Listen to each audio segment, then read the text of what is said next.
मैं doctor Nishi IVF specialist from prime IVF Gurgaon. आज हम डिस्कस करेंगे इन्फेक्शन के बारे में।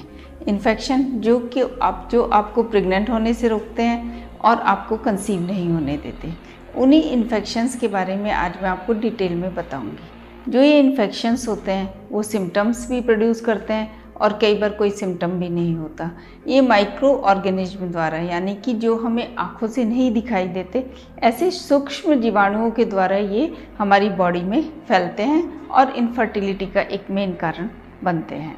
ये जो 4 टाइप के माइक्रो ऑर्गेनिज्म होते हैं, ये जैसे बैक्टीरिया, वायरस, फंगस और प्रोटोजोआ, इनको हम डिटेल से एक एक करके मैं आपको बताऊंगी। सबसे पहले बात हम करते हैं बैक्टीरियल इन्फेक्शन के बारे में। उसमें जो मोर कॉमन इन्फेक्शन है वो क्लेमाइडिया। जो क्लेमाइडिया इन्फेक्शन होता है वो माइक्रो ऑर्गेनिज्म बैक्टीरिया के द्वारा ही फैलता है और ये जब मेल और फीमेल इंटरकोर्स करते हैं, इंटरकोर्स के द्वारा जो क्लेमाइडिया बैक्टीरिया होता है वो फीमेल के जेनाइटल ट्रैक्ट में आ जाता है।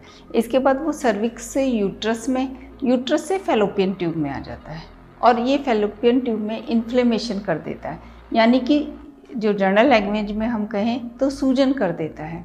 जब इन्फ्लेमेशन होता है तो कई बार क्या होता है, फैलोपियन ट्यूब ब्लॉक हो जाती हैं और इस जो क्लेमाइडिया इन्फेक्शन है इसका कोई सिम्टम नहीं होता।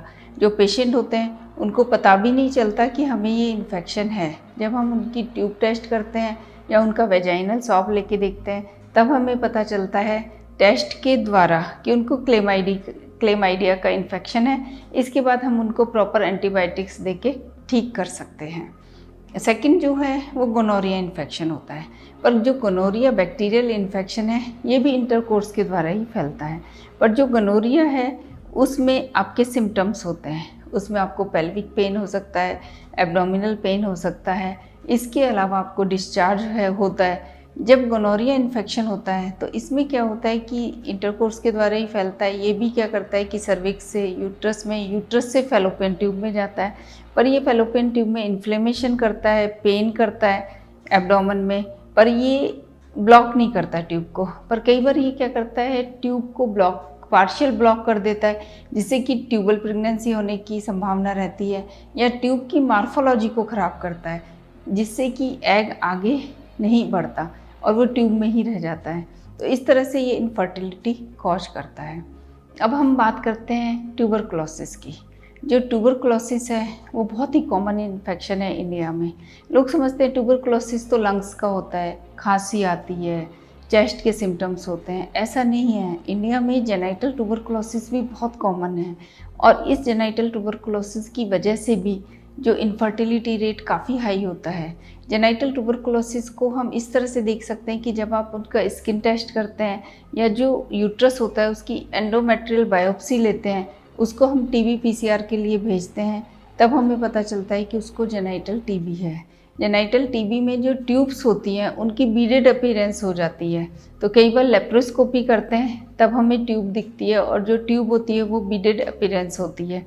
या कई बार हिस्ट्रोसेल्पिंगोग्राम जो कि ट्यूबल पेटेंसी के लिए किया जाता है, उससे भी हमें पता चलता है कि इसको जेनाइटल TB है।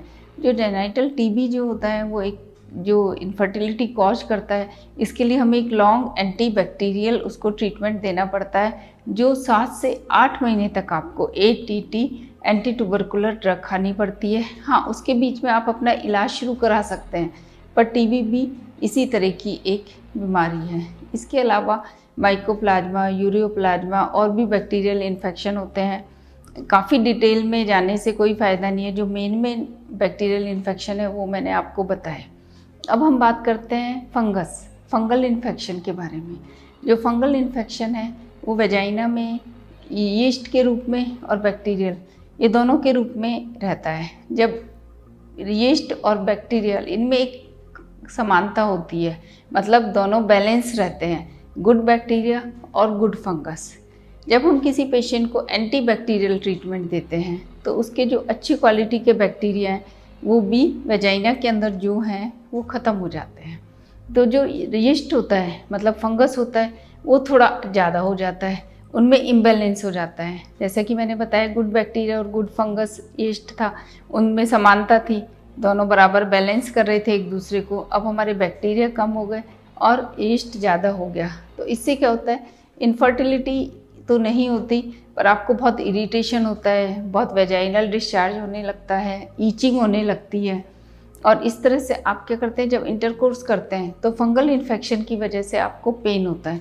तो आपकी जो फ्रिक्वेंसी होती है इंटरकोर्स करने की वो धीरे धीरे कम होने लगती है, जो कि आपकी इनफर्टिलिटी को कॉज करती है। अब हम चलते हैं वायरस इन्फेक्शन की तरफ। जो वायरल इन्फेक्शन है वो बहुत कॉमन है, ह्यूमन पेपिलोमा वायरस, जो कि सर्विक्स को इफ़ेक्ट करता है और ये कई बार कैंसर का भी मेन कारण बन जाता है। इसके लिए एक वैक्सीन आता है जो कि इंटरकोर्स शुरू करने से पहले आपको दिया जाता है। और आपको कैसे पता चलेगा कि ह्यूमन पेपिलोमा वायरस ने आपके सर्विक्स को अफेक्ट किया या नहीं किया? तो इसके लिए हम एक बहुत ही कॉमन टेस्ट है पैप स्मीयर। पैप स्मीयर करते हैं, जिससे हमें पता चलता है कि मैलिग्नेंट सेल या नॉन मैलिग्नेंट सेल हैं या इन्फ्लेमेशन है सर्विक्स का, और उसके अकॉर्डिंग हम आपको फिर दवाइयाँ देते हैं। तो इस तरह से आपने देखा जो इन्फेक्शन है वो भी एक इनफर्टिलिटी का काफ़ी कॉमन कॉज है, और उसको हम अपनी इन्वेस्टिगेशंस के द्वारा, दवाइयों के द्वारा भली भांति ट्रीट कर सकते हैं। इससे संबंधित आपका कोई भी क्वेश्चन हो तो आप मुझे ईमेल कर सकते हैं या सजेशन बॉक्स में जाकर पूछ सकते हैं। धन्यवाद।